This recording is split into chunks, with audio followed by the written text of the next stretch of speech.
Praise lord అండి. దేవునికి మహిమ కలుగును గాక. చిన్న ప్రార్థన చేసుకుని వాక్యంలోకి వెళ్దామండి. పరిశుద్ధ గొప్ప దేవా, నీకు స్తోత్రం, స్తుతి, మహిమ, ఘనత, ప్రభావం చెల్లించుకుంటున్నాం నాయన.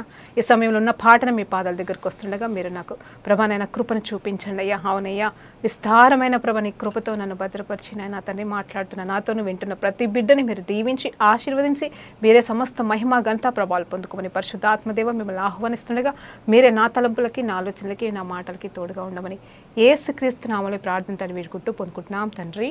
ఆమెన్. ప్రైజ్ లార్డ్ అండి. దేవునికి మహిమ కలుగును గాక. మరి ఈరోజు దేవాది దేవుడు మనకిస్తున్న వాక్యమే అంశం ఏంటంటే, seek the kingdom of the lord and everything will follow you. Praise the lord అండి. అవునండి, మొదటగా నా రాజ్యమును అలాగే నా నీతిని వెతుకుడి, అప్పుడు అన్నీ కూడా మిమ్మల్ని వెంబడిస్తాయని చెప్పేసి యేసు ప్రభువారు మత్తయి సువార్త 6వ అధ్యాయం 33వ వచనంలో చెప్పిన మాటను బట్టి మనం ఈరోజు కొన్ని వాక్యాలు ధ్యానించబోతున్నామండి. అవును, ఏ రీతిగా మనం దేవుని రాజ్యాన్ని వెతకాలా, ఏ రీతిగా మనము దేవుని నీతిని వెతకాలా అనే దాని విషయంలో కొద్దిగా క్లుప్తంగా మనం నేర్చుకుందామండి ఈరోజు. అవును, దాన్ని ఏ రకంగా నేను ఆధారం చేసుకుంటున్నానంటే ఆ వాక్యాన్ని మరి ఈరోజు మీకు ఎక్స్ప్లెయిన్ చేయడానికి కొలస్సీయులకు రాసిన పత్రిక 3వ అధ్యాయము సంపూర్ణంగా ధ్యానించబోతున్నామండి. మరి వచనం తర్వాత వచనం, సమయం అనుకూలతను బట్టి మరి కొన్ని వచనాలు మనం ధ్యానిస్తుండగా దేవాది దేవుడు మనకి ఉండునుగాక. అలాగే మరి కేవలం మరి దేవుని రాజ్యము, దేవుని నీతి వెతుకువారు ఎవరండి? నిజంగా ఎవరైతే రక్షణ పొందుకుంటారో, మరి యేసు ప్రభు నా సొంత రక్షకుడు, ఆయన నన్ను రక్షించెను, ఆయన నీతిని నాకు స్వాస్థ్యంగా ఇచ్చి ఉన్నాడని నమ్మిన వాళ్ళు దేవుని రాజ్యాన్ని, ఆయన నీతిని వెతకగలరండి. ఆయనని వెతికిన వారికి ఆయన ఖచ్చితంగా దొరుకుతాడని మనకి వాక్యం చెప్తుందండి. అలాంటిది ఆయన నీతిని, ఆయన మరి రాజ్యంలో మనం వెతికినప్పుడు మరి ఆయన రాజ్యము అంటే మరి ఏంటండి? ఆలోచన చేస్తే మరి ఆయన చిత్తానుసారమైన జీవితం, ఆయన పరలోకంలో ఏ రీతిగా ఉద్దేశించి ఉన్నాడో, ఆయన రాజకత్వంలో ఆయన లిఖించిన రీతిగా ఆయన ఏవైతే మరి రూల్ ప్రకారంగా ఇలా ఉండాలి అని చెప్పేసి ఏవి ఉద్దేశించి ఉన్నాడో మన లోకంలోనే కావచ్చు, మన జీవితంలోనే కావచ్చు, ప్రతి పరిస్థితిలో ఆ రీతిగా మరి అలాంటి రాజ్యాన్ని, అలాంటి ప్రణాళికని మరి దేవుడు మన విషయంలో మరి వెతకమంటున్నాడండి. అవును, ఆయన చిత్తము నెరవేర్చుటే అది నిజమైన రాజ్యము, నిజమైన పరలోక దీవెన ఆశీర్వాదాలండి. మరి ఆయన నీతిని మనం ఎలా ఎత్తుకుతాము అంటే ఒకసారి ఆలోచన చేద్దామా? రక్షణ ఉచితము కదండి. ఆయన కృప చొప్పునే మనం రక్షణ పొందుకున్నాము. నమ్మి విశ్వసించటం వలన మరి మనం రక్షించబడతాము. ఆయన మన కోసము చేసిన త్యాగాన్ని జ్ఞాపకం చేసుకోవడం వల్ల మనము రక్షించబడతాము. నోటితో ఒప్పుకొని హృదయంతో అంగీకరించిన ఎడల మనము రక్షణ పొందుతాం. ఏమని? యేసు ప్రభు నా ప్రభువు, ఆయన తప్ప వేరే దేవుడు లేడు, ఆయన నా పాపముల నిమిత్తము మరి బలియాగమయ్యాడు, ఆయన మరలా రాబోతున్నాడు అనే సత్యమే ఇదే సువార్త. ఈ సువార్త మనం నమ్మినప్పుడు ఆయనని మనం రక్షకుడిగా అంగీకరిస్తున్నాము. అప్పుడు మన జీవితంలో రక్షణ కార్యము సంపూర్ణమవుతుందండి. అవును, నమ్మి బాప్టిజం కూడా తీసుకోవాలి. అప్పుడు ఆ సంపూర్ణమైన రక్షణ కార్యం మన ప్రాణాత్మ దేహంలో మరి ఆరంభించబడుతుందండి. అవును, నేనెందుకు ఆరంభించబడుతుంది అంటే ఒక్క రోజులైతే మనము ఆయన నీతిగా కంప్లీట్గా మార్చబడలేము, ఆయన స్వరూపంలోకి మనం మార్చబడలేము. కానీ ఆయన సత్యాన్ని మనం గ్రహించినప్పుడు, ఆయన మార్గంలో మనం వెళ్ళినప్పుడు, ఆయన ఏ రీతిగా ఉండాలని మనల్ని కోరుకుంటున్నాడో ఆ రీతిగా మనం నడిచినప్పుడు ఆయనలో మరి మనము సంపూర్ణతని పొందుకుంటామండి. ఆయనతో మనము నడిచిన వారం అవుతామండి. కాబట్టి ఆ రీతిగా మరి రక్షణ అనేది ఉచితమని చెప్పినట్టుగానే మరి నీతి విషయంలో కూడా చూస్తే నీతిని ఎలా పొందుకుంటామండి? నీతి అయితే మనలో ఏమీ లేదు. మన నీతి ఆయనకి మురికి గుడ్డలతో సమానమంట. మరి ఆయన నీతిని మనకి దేవుడిచ్చి ఉన్నాడు. ఆయనే మనకి నీతి అయి ఉన్నాడని 1 కొరింథీయులకు రాసిన పత్రిక మరి 1వ అధ్యాయం 27 నుండి 31వ వచనం వరకు మనం ధ్యానించినప్పుడు చక్కగా మాట్లాడుతూ ఉన్నాడు. Yes, he became our righteousness. ఆయనే మనకి నీతి, ఆయనే మనకి పరిశుద్ధత అని చక్కగా అక్కడ మరి పౌలు భక్తుడు గారు రాస్తున్నారు. అయితే నేనేమంటున్నానంటే ఈ నీతి కూడా మనం ఎలా సంపాదించుకుంటాము, ఎలా పొందుకుంటాము అంటే నమ్ముట వలనే అండి, విశ్వసించడం వలనే. మనం అవును, ఆయన నా నిమిత్తము మరి మరణించాడు కాబట్టి ఆయన నీతిని నాకు ఇచ్చి ఉన్నాడు అని మనం నమ్మినప్పుడు మనకు ఆ నీతి స్వాస్యముగా వచ్చేస్తుందండి. మరి ఈ నీతిని మనం ఏం చేయాలి? రక్షణ పొందుకున్నాం. రక్షణ పొందుకున్న వారం ఆయన రాజ్యానికి వారసులమవుతున్నాం. అలాగే మరి ఆయన నీతిని పొందుకున్నాం మనము. మరి ఆయన నీతిలో మరి నిలబడాలంటే మనం ఏం చేయాలంటే ఆయన వాక్యానుసారమైన జీవితం, ఆయనకి ఇంపైన జీవితం మనం జీవించవలసిన వారంగా ఉన్నాము. సో అవి ఎలా మనము చేయొచ్చు అంటే ఒక్కసారి ఆలోచన చేయండి. యోహాను సువార్త 8వ అధ్యాయం 29వ వచనాన్ని మనం ధ్యానించినప్పుడు అక్కడ ఏమని ఉంటుందంటే, as I do the will of the lord he will never leave me or forsake me అని ఉంటుంది. యేసు ప్రభువు వారు తన శిష్యులతో మాట్లాడుతున్న మాట అండి. ఏమంటున్నాడంటే, నేను దేవుని చిత్తమే నెరవేరుస్తాను కాబట్టి నా పరలోకపు తండ్రి నన్ను ఎన్నటికెన్నడూ విడువడు, ఎడబాయడు. బాగుంది కదండి ఈ మాట. నిజంగా ఆయన మనల్ని విడవకపోతే, ఆయన మనల్ని ఎడబాయకపోతే మన జీవితంలో నిజముగా విజయోత్సాహముతో మనం ముందుకు సాగలం. అవునండి, ఏ జీవితం అంటే లోకానుసారమైన జీవితమో, బిజినెస్ జీవితమో, మినిస్ట్రీ జీవితమో అని నేను చెప్పను, కానీ అక్కడైతే ఖచ్చితంగా పడడం, లేవడం, ఓటమిలు, గెలుపులు సహజమండి. మనం ఎప్పుడు కూడా ఒకేసారి ఒకటేసారి మరి అంత పైకి వెళ్ళలేమండి. మన జీవితంలో పరీక్షలు ఉంటాయి, ఓటమిలు ఉంటాయి, గెలుపులు ఉంటాయి. మరి కొన్ని మరి జీవితాలలో మరి సంపూర్ణమైన గెలుపు ఉంటుంది, సంపూర్ణమైన ఓటమి ఉంటుంది. కానీ దేవుని కృప చొప్పున ఎన్నో మనం నేర్చుకుంటూ ఆయన ఉద్దేశించిన మార్గాలు మనం రీచ్ అవుతామండి. అందరిని బట్టి దేవునికి మహిమ కలుగును గాక. అయితే ఇక్కడ యేసు ప్రభు వారు చెప్తున్న మాట ఏంటంటే, నేను దేవుని చిత్తము చేయడానికే వచ్చి ఉన్నాను కాబట్టి, ఆయన ఏమి చెప్తాడో ఆయన నుండి విన్నది మాత్రమే నేను చేస్తాను కాబట్టి నా దేవుడు, నా తండ్రి దేవుడు నన్ను విడవడు, ఎడబాయడు. కాబట్టి మరి ఎంత గొప్ప విజయం! ఆయన మరి ఆ పరిశుద్ధంగా ఉండడం, 33.5 సంవత్సరాలు జీవించిన యేసు ప్రభు వారిలో కొంచెం కూడా మచ్చైనను డాలైన లేదు, ఏ పాపమైనను లేదు. మరి ఆ రీతిగా బ్రతకగలిగాడు అంటే కారణం ఏంటంటే ఆయన దేవుని నీతిని, దేవుని రాజ్యాన్ని వెతుకుతూ దేవుడు ఏమి చెప్తున్నాడో అదండి ఇప్పుడు నేను చెప్పాలనుకున్న అంశం. యేసు ప్రభువారు తండ్రి అయిన దేవుడు పరిశుద్ధాత్మ దేవుని నడిపింపుతో మనలకి ఏమి బోధిస్తాడో, మనల్ని ఏమి చెయ్యమని మనలో ఉన్న ఆత్మదేవుడు మనల్ని ప్రేరేపిస్తాడో అది మనము సంపూర్ణంగా ఆయన చిత్తం ప్రకారంగా చేసినప్పుడు మనము ఆయన రాజ్యాన్ని వెతుకుతున్న వారమంట. ఆయన నీతిని మన ద్వారా నెరవేర్చబడట అనేది జరుగుతుందంట అండి.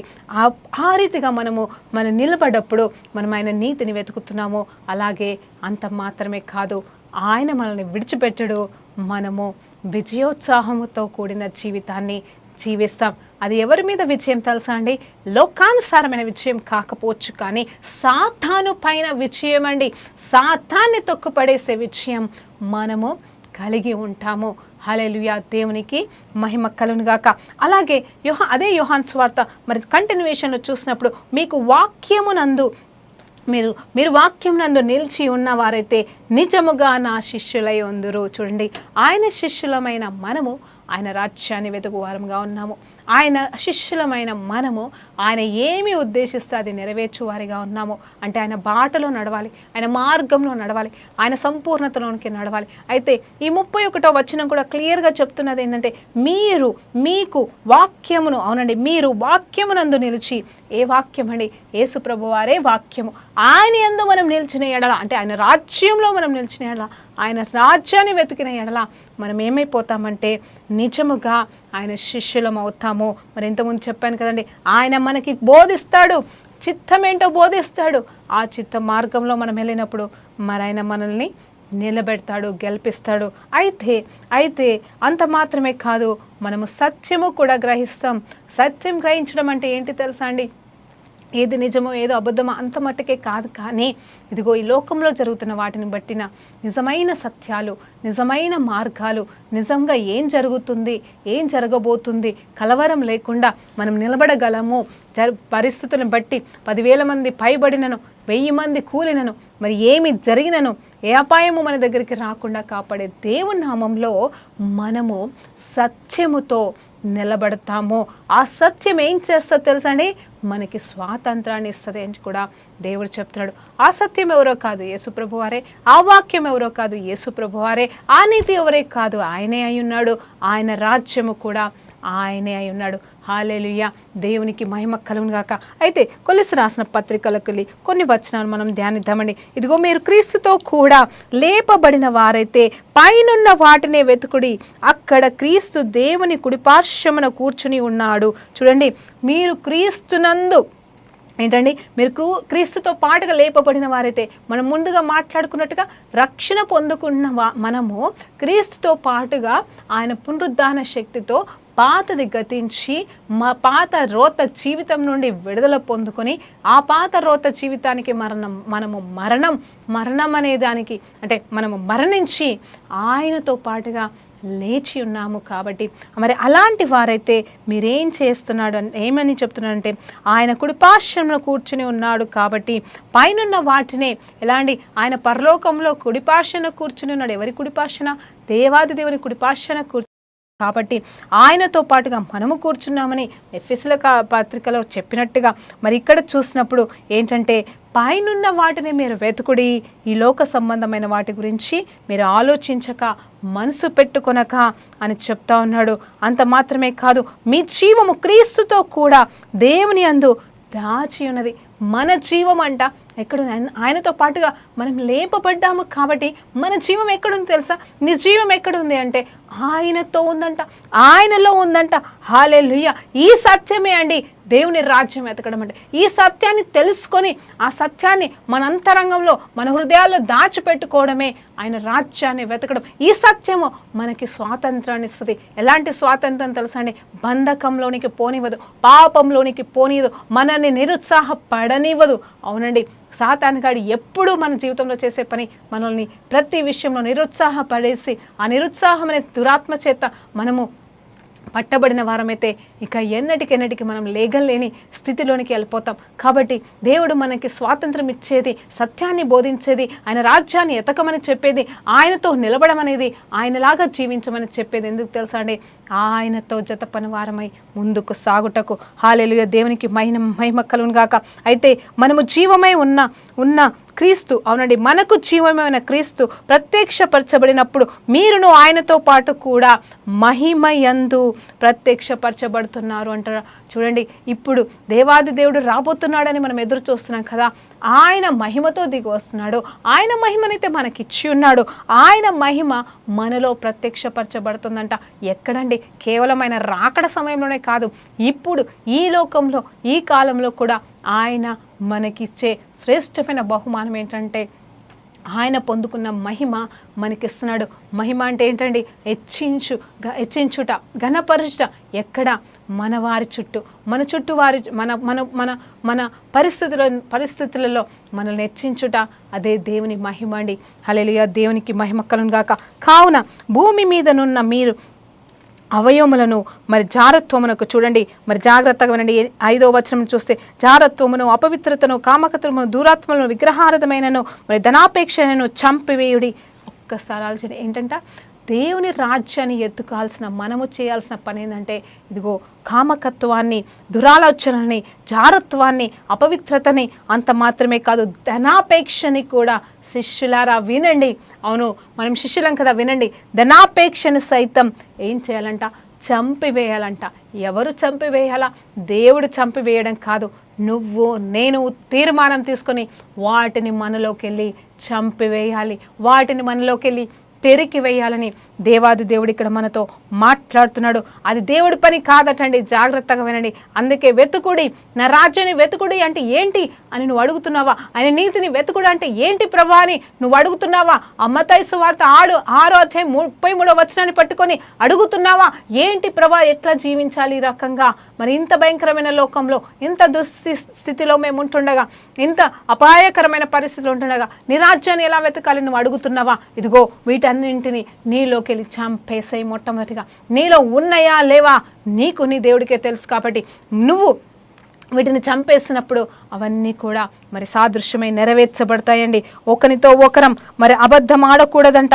ఏలయనగా ప్రాచీన స్వభావమును, దాన్ని క్రియలకు కూడా మీరు పరిత్యజించి జ్ఞానము కలుగు నిమిత్తము దాన్ని సృష్టించిన వాని పోలిక చొప్పున నూతన పరచబడి ఉన్న మీ నవీన స్వభావము ధరించుకొని ఉన్నారు కాబట్టి అని చెప్తున్నాడు. చూడండి, నేను అన్ని వచనాలు చదవట్లేదు, కానీ అక్కడక్కడనే ఒక్కొక్క వచనం చదువుతున్నాను సమయాన్ని బట్టి. అక్కడ అబద్ధమాత్మను కూడా మనము ప్రేరేపించకూడదు, అబద్ధాలనేవి చెప్పకూడదు. ఇవన్నిటిని మన నుండి మనం దూరం చేస్తే, మన నుండి మనం చంపివేస్తే మనము ఆయన రాజ్యాన్ని వెతికిన వారంగా ఉండిపోతామంట. మరి తర్వాత చూస్తే ఏ భేదము లేదు, మరి సున్నతి పొందుటయందు ఏమీ లేదు, సున్నతి పొందుకోపోవడం విషయంలో ఏమీ లేదు, కానీ మన హృదయ సున్నతిని దేవుడు కోరుకుంటున్నాడు. మన హృదయం అనేది మరి ఎలా ఉండాలంటే స్పష్టంగా క్లియర్గా దేవుని ఎదుట ఉండాలంట. ఆయన క్లియర్గా మరి ఆయనకి మనకి మధ్యలో ఎలాంటి అడ్డుగోడ, ఎలాంటి మచ్చ, ఢాలు, పాపము, భేదము అనేది లేకుండా మరి ఆయనతో మరి అంట కట్టుకొని ఉండాలి. అలాంటి హృదయ సున్నతి, అలాంటి హృదయ స్థితిని మరి దేవుడు మన ద్వారా కోరుకుంటున్నాడు. కాగా దేవుని చేత ఏర్పాటు చేయబడిన వారు పరిశుద్ధులను అవును ప్రియులునై వారును అయినట్టుగా మీరును జాలిగల మనస్సును, చూడండి ఏమి కావాలంటండి, ఏమి తీసివేసుకోవాలో, ఏమి మనలోకి వెళ్ళి తీసివేస్తే మనం దేవుని రాజ్యాన్ని వెతికిన వారం అవుతామో ఇప్పటివరకు ధ్యానించుకున్నాం. ఇప్పుడు మనలో ఏముండాలనేది కూడా ఇక్కడ దేవుడు చెప్తున్నాడు. ఏంటంటే కాగా దేవుని చేత ఏర్పాటు చేయబడిన వారును పరిశుద్ధులను ప్రియులనైన వారికి తగినట్లు మీరు జాలిగల మనస్సును, దయాళత్వమును, వినయమును, సాత్వికమును, దీర్ఘశాంతమును ధరించుకునుడి. ఎవరైనాను తనకు హాని చేసినని ఒకడు అనుకుని ఎడల ఒకరినొకడు సహించుకొంచు, ఒకరినొకడు క్షమించుకొంచు, ప్రభువు మిమ్మల్ని క్షమించినలాగిన మీరును క్షమించుడి. వీటన్నింటిపైన పరిపూర్ణతకు అనుబంధమైన ప్రేమను ధరించుకొనుడి. హల్లెలూయా. మరలా చెప్తున్నానండి, మొదట నా నీతిని, నా రాజ్యం ఎత్తుకోమని చెప్తున్నాం. దేవాది దేవుని నామంలో మీకు చెప్తున్న మాట ఏంటంటే ఆయనకి ఇష్టం లేని క్రియల్ని మరి చంపి వేసుకొనడం, అలాగే ఆయనకు కలిగిన స్వభావాన్ని ధరించుకొనడమే. ఆ స్వభావాలు ఏంటంటే ఇదిగో మంచితనము, దయాళత్వము, ఇదిగోండి మరి చూస్తే మరి వినయము, సాత్వికము, దీర్ఘశాంతము, ఇవన్నీ తెలుసు కదండి ఫలాలండి. మరి ఆ 9 ఫలాల గురించే మాట్లాడుతున్నాడు ఇక్కడ కొలిసి రాసిన పత్రికలలో కూడా. కానీ మరి ఇక్కడ ఏంటంటే ఇవన్నీ మనం ధరించుకొని మరి అన్నిటికంటే శ్రేష్కరమైనది యేసు ప్రభు వారు తండ్రి దేవుడు మనల్ని ఏ రీతిగా క్షమించి ఉన్నాడో ఆ క్షమాపణని కూడా మనం ధరించుకోవాలంట. ఇవన్నీ మనం ధరించుకోవాలి. ఏవి చంపేసుకోవాలో చంపేసుకోవాలి, ఏవి ధరించుకోవాలో ధరించుకోవాలి. అప్పుడే ఆయన నీతిని మనం స్థాపించిన వారం అవుతాం, మన జీవితంలో స్థాపించిన వారం అవుతాం. అప్పుడు పరలోకంలో ఏ రీతిగా ఉందో ఆ రీతిగా మన జీవితంలో జరుగుతుంది. ఆ రీతిగా జరుగుతుందంటే మనం దేవుని రాజ్యాన్ని వెతుకుతున్న వారంగా ఉన్నామండి. అవునండి, ఈరోజు నేను అట్టిపండు ఒలిసి పెట్టినట్టుగా మీకు క్లుప్తంగానే మరి అన్ని విషయాలు నేను బోధిస్తూ ఉన్నాను. అందుని బట్టి దేవునికి మహిమ కలుగుగాక. వీటన్నిటికీ పైన పరిపూర్ణతమైన ఏమిటండి, పరిపూర్ణమైనది ఏంటి? ప్రేమను ధరించుకున్నాడంట. అన్నిటికంటే ప్రాముఖ్యమైన ప్రేమను ధరించుకోమని దేవుడు చెప్తున్నాడు. క్రీస్తును గ్రహించు సమాధానము, చూడండి క్రీస్తు అనుగ్రహించు సమాధానమును మరి మీ హృదయములో ఏలనీయుడి. మరి ఎందుకొరకే కదా మీరు ఒక్కొక్క శరీరముగా పిలువబడతారు అని చెప్తున్నాడు. మీరొక్క శరీరముగా పిలువబడతారు. ఈ మాటను ఒకసారి ఆలోచించేద్దామా? క్రీస్తు అనుగ్రహించు సమాధానము మీ హృదయాలలో ఏలుచుండనీయుడి. ఇందుకొరకే కదా మీరొక్క శరీరముగా పిలువబడతారు. మరియు కృతజ్ఞతలై ఉండుడి. సంగీతములతోనూ కీర్తనలతోనూ ఆత్మ సంబంధమైన పద్యములతోనూ ఒకరినొకరు బోధించుకొనుచు బుద్ధి చెప్పుకొనుచు కృపా సహితముగా మీ హృదయములలో దేవుని గూర్చిన గానము చేయుచు సమస్త విధములైన జ్ఞానముతో క్రీస్తు వాక్యమును మీలో సమృద్ధిగా నివసించనీయుడి. మరియు మాట చేత కానీ క్రియ చేత కానీ మీరేమి చేసినను హల్లెలూయా ప్రభువైన యేసు ద్వారా తండ్రి అయిన దేవునికి కృతజ్ఞతాస్తుతులు చెల్లించుచు సమస్తమును ఆయన పేరిట చేయుడి అని చెప్పేసి మాట్లాడుతున్నాడండి. హల్లెలూయా, దేవునికి మహిమ కలుగును గాక. ఈరోజు ఈ వచనాలన్నీ కూడా మరి కరెక్ట్గా మరి మనం ఎంచుకున్న అంశానికి తగినట్టుగా లేవా అండి? చెప్పండి. ఈ ఒక్క అధ్యాయం నేను ఆలోచన చేస్తాను, నేను ధ్యానిస్తున్నాను. ప్రభా, seek the kingdom of the lord first అంటున్నావు, నీతిని ఎతకమంటున్నావు. ప్రభా, మేము ఎతుకుతున్నాం, మేము ప్రయాసపడుతున్నాం, కానీ దీన్ని క్లుప్తంగా ఏ రీతిగా చెప్పగలను అన్నప్పుడు మరి కొలెస్సీలు రాసిన పత్రికలలో మరి పౌలు భక్తుడు క్లుప్తంగా మరి ఈ 4 అధ్యాయాల్లో కూడా మరి ఆయన వర్ణిస్తూ ఉన్నాడు. ప్రతి మాటలో కూడా మరి క్లియర్గా ఈ వచనాలు ఉన్నాయి. అయితే ఈ 3వ అధ్యాయాన్ని నేను ప్రత్యేకంగా ధ్యానించినప్పుడు ఒక్కొక్క మాట ఆయన నీతిని, ఆయన రాజ్యాన్ని వెతుకుతున్నట్టుగా ఉంది. ఆయన రాజ్యము మనలోనికి వచ్చినట్టే ఉంది. ఆయన స్థాపన అంటే ఆయన హృదయ ఆలోచనలన్నీ కూడా మనలో నెరవేర్చబడినట్టుగా ఉన్నాయి. ఆయన మన హృదయంలో కొలువు చేసుకున్నట్టుగా, మన హృదయాన్ని ఆయన సింహాసనంగా పెట్టుకున్నట్టుగా మరి వచనాల ద్వారా నాకు అర్థమైంది. అవునండి, ఇవి పాటిస్తే ఈ 3వ అధ్యాయంలో, ఈ కొలెస్సీలు రాసిన పత్రిక 3వ అధ్యాయంలో రాసిన ప్రతి వచనాన్ని మనము స్వీకరించి పాటించి వాటి అనుసారంగా మనం జీవిస్తే 100% ఆయన రాజ్యాన్ని, ఆయన నీతిని వెతుకుతున్నట్టుగానే నాకు అనిపిస్తుందండి. అందుని బట్టి దేవునికి మహిమ కలుగుగాక. అయితే ఇక్కడ ఏం చెప్తున్నాడంటే, అక్కడ మరి భక్తుడు ఏం చెప్తున్నాడంటే, మీ హృదయములలో మరి గానములతోనూ మరి కృతజ్ఞతలతోనూ ఒకరినొకరికి బుద్ధి చెప్పుకొనొచ్చు మరి బలపరచుకొనొచ్చు, అలాగే మరి క్షమాపణ చెప్పుకొనుచు మరి కృతజ్ఞతులై ఉండుడి అంటున్నాడు. ఎందుకోసమే కదా, మీరు సమాధానాన్ని కొరకే కదా, మీకు అనుగ్రహించిన సమాధానము ఎందుకోసం ఇచ్చాడు? అవునండి, సమాధానం అంట. సమాధానం లేకుండా ఎంతమంది లోకంలో బ్రతుకుతున్నారో మనం ఆలోచన చేస్తున్నామా? ఈ రోజులలో ఎంతోమంది ఒకటి సమస్య దాటితే ఇంకొక సమస్యతో సమాధానం లేని పరిస్థితులు అండి. నిజంగా నేను కూడా ఒక టైంలో ఇలాగే మరి మేరీలాగా ఉండవలసిన నేను మార్తాలాగా అయిపోతూ ఉన్నప్పుడు సమాధానమే లేదండి.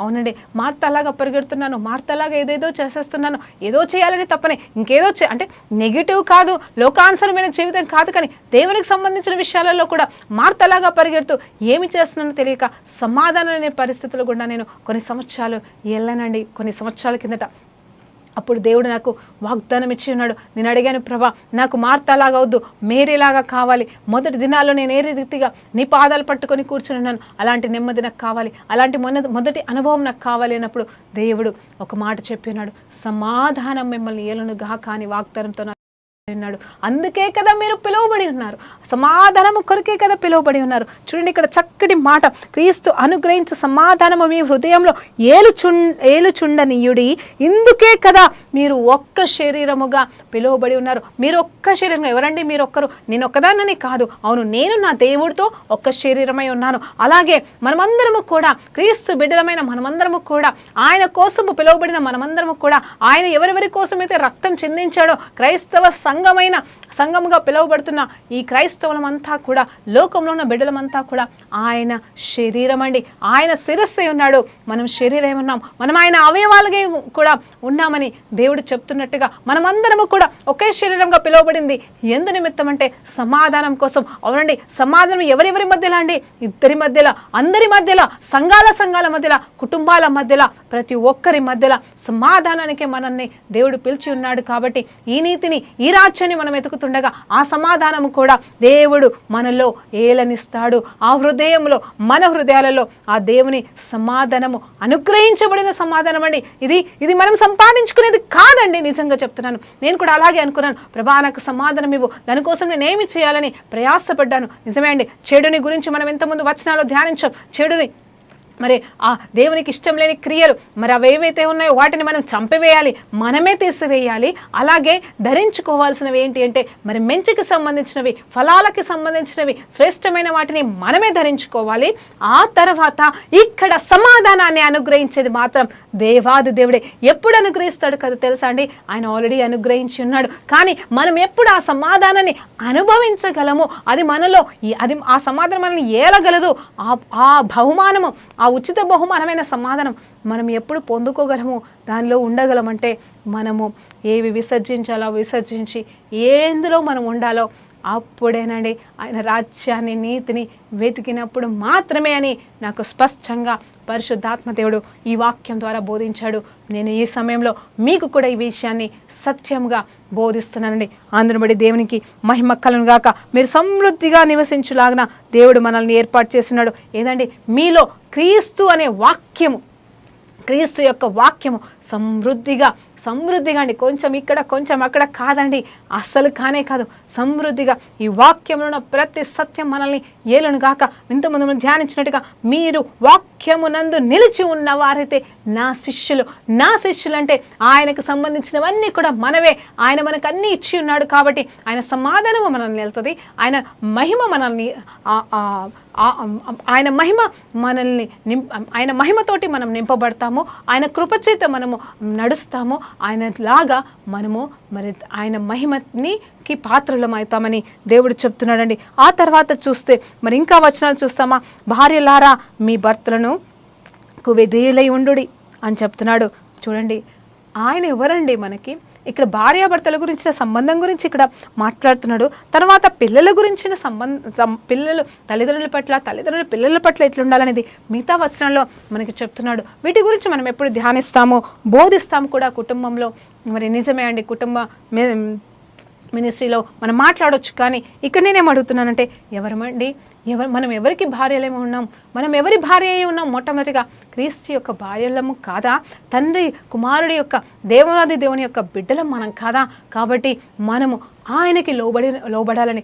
ఆయనైతే మనల్ని ప్రేమిస్తాడు, ఖచ్చితంగా ఆయన ప్రేమిస్తున్నాడు, ఖచ్చితంగా మనల్ని ఆయన చూచుకుంటున్నాడు. ఆయన నిజమైన భర్త అయి ఉన్నాడు, ఆయన భరించేవాడు ఉన్నాడు, ఆయన సమస్తం మన కోసం చేసి ఉన్నాడు. ఆయన కార్యములు సగం చేయలేదు, సంపూర్ణంగా చేశాడు. ఒక భర్త నిర్వహించాల్సిన ప్రతి కార్యాన్ని ఆయన చేసి ఉన్నాడు. కానీ భార్యగా, అవునండి, నీ భర్తకి నువ్వు భార్యవని నేను చెప్పట్లేదు, క్రీస్తుకి నువ్వు భార్యగా నువ్వు ఏమి చేస్తున్నావు? ఆయనకి లోబడుతున్నావా? ఆయనకి ఇష్టమైన జీవితం జీవిస్తున్నావా? ఆయనని సంతోష పెడుతున్నావా? ఆయన ఇష్టానుసారంగా మరి నువ్వు ఉంటున్నావా అని ఇక్కడ నేను దేవుని పేరిట మిమ్మల్ని అడుగుతున్నానండి. భర్తలారా మీ భార్యలను ప్రేమించుడి. చూడండి, భర్తలకు ఏం ఆజ్ఞిస్తున్నాడు?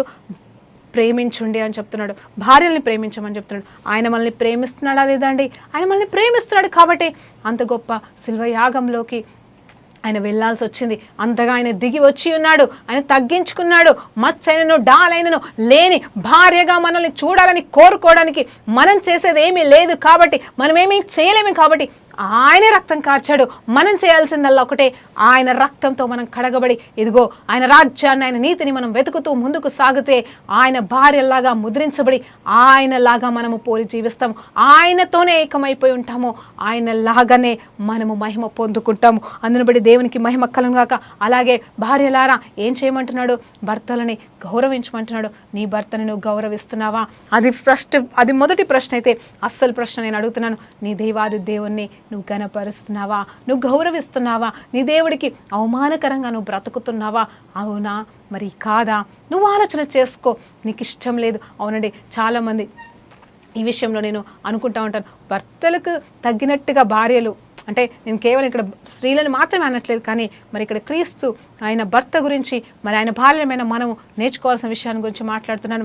మన భర్తల కోసమైతే అవునండి మరి ఏమైనా చేస్తారు కదండి, వాళ్ళకి ఇష్టమైన వంటలు చేస్తారు, మీకు నచ్చకపోయినా వాళ్ళకి ఇష్టమైనదే చేస్తారు, మీకు ఇష్టం లేకపోయినా వాళ్ళకి నచ్చేది చేస్తారు. భయముతోనో భక్తితోనో ప్రేమతోనో ఏదో ఒక రకంగా వాళ్ళని ఇంప్రెస్ చేయడానికి సమస్తం చేస్తాం. కానీ నన్ను చేసుకున్న, నన్ను పెళ్లి చేసుకోబోతున్న, మరి మనల్ని వరించిన దేవాది దేవుడు మరి క్రీస్తు ప్రభువు కోసము నువ్వేం చేస్తున్నావు?